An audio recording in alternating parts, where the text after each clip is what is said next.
Right, the giant snake.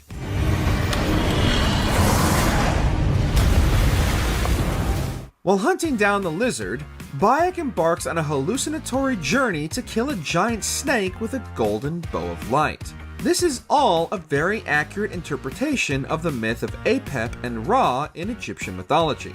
In the myth, Ra does battle each night with the snake Apep, a chaos deity, and when Ra triumphs, the sun will rise again the next day. Bayek isn't Ra, and his battle won't ensure the sun will rise, but it's a fun encounter that was really the series' first foray into big set pieces in legendary boss fights. It's just a shame you can't take Ra's bow with you when Bayek wakes up. Wrong. The dragon. Look!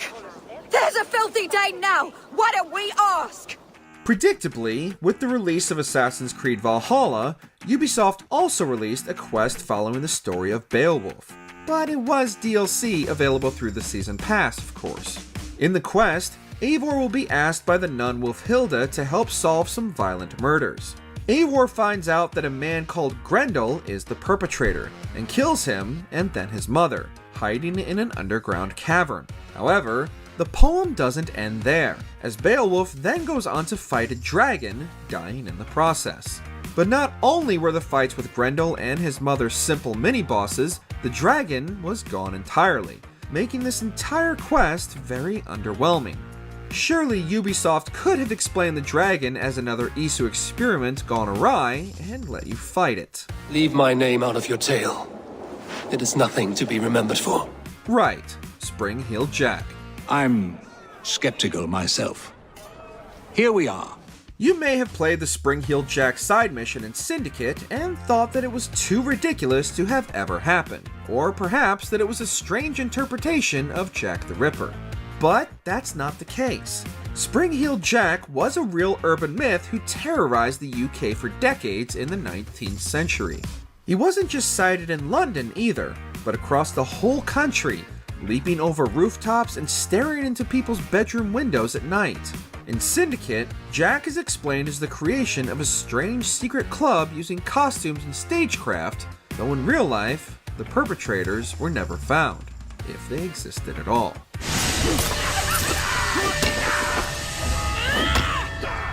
Wrong. Medusa.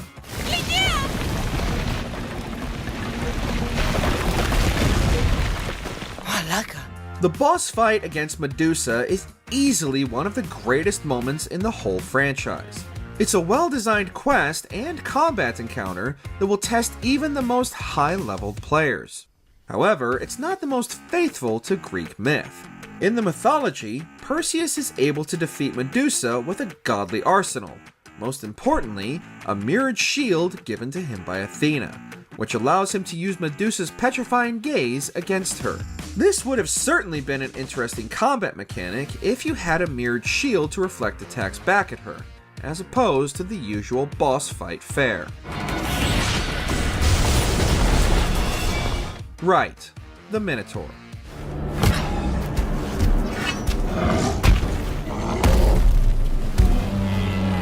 From one Greek monster to another, the Minotaur is possibly the most accurate of the four foes Cassandra is sent to slay in Odyssey, so that she can access Atlantis. You find the Minotaur hiding in a deep labyrinth underneath Knossos' palace in Crete, which is precisely where the story is said to take place. The labyrinth is, of course, an Isu ruin, and is still illuminated by the piece of string Theseus was given by Ariadne to find his way through. And upon defeating the Minotaur, you get his labors, a two-headed axe that was the symbol of the ancient Minoan civilization that built Knossos in the first place.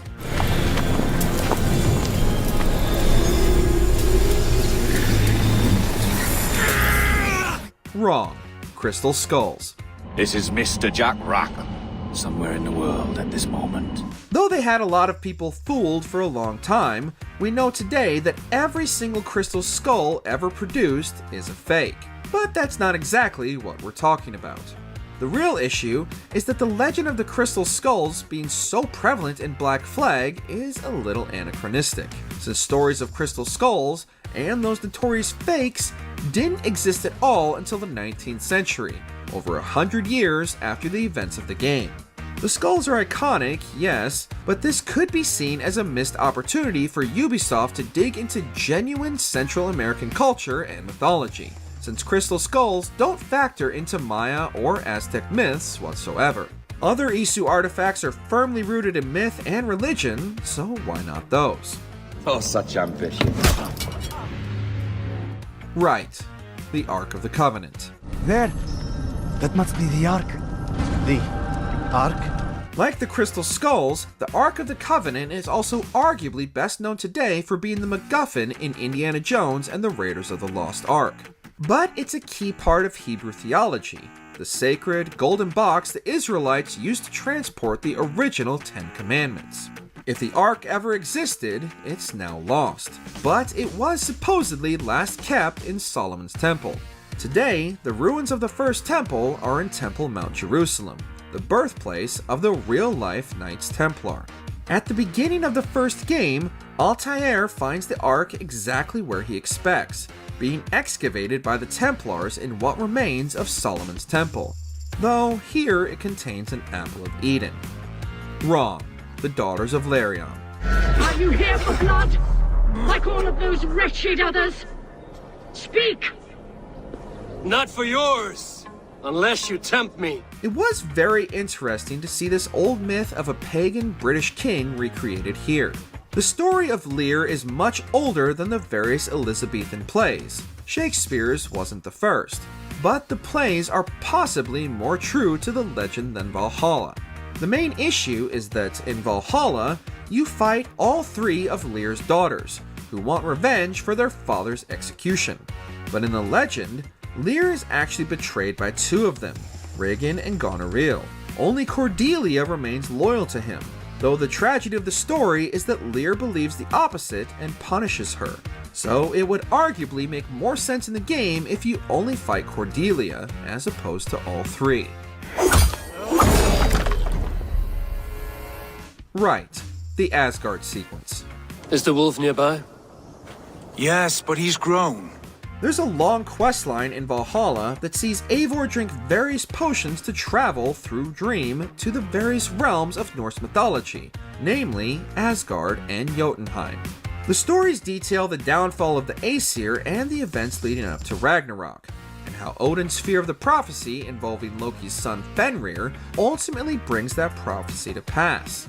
To actually play through Ragnarok, you'll need to get the DLC, but the Asgard sections included in the base game hew extremely close to the Norse myths. The only differences are the times the Isu lore takes precedence, like Juno's sneaky appearance as the Jotun Herokin, though there's no reference to the Jotnar being blue in the legends. Drink only when the hour of your death approaches. Then why are we here?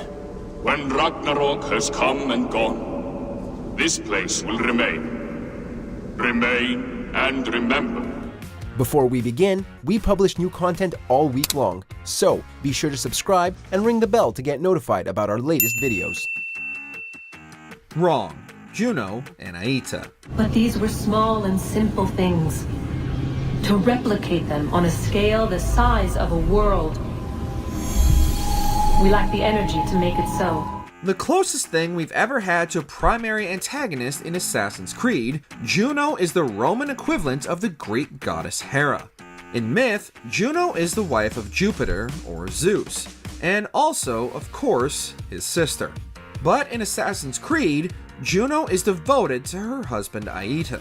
However, there's only one ancient deity called Aita, a lesser-known figure in Etruscan mythology who stands in for Hades. Considering Hades himself turns up in Odyssey's Atlantis DLC and certainly isn't Juno's husband, it looks like Aita is an invention of Ubisoft. It's all well and good to make up fictional characters, obviously, but it does stick out since the rest of the Isu are famous gods and goddesses.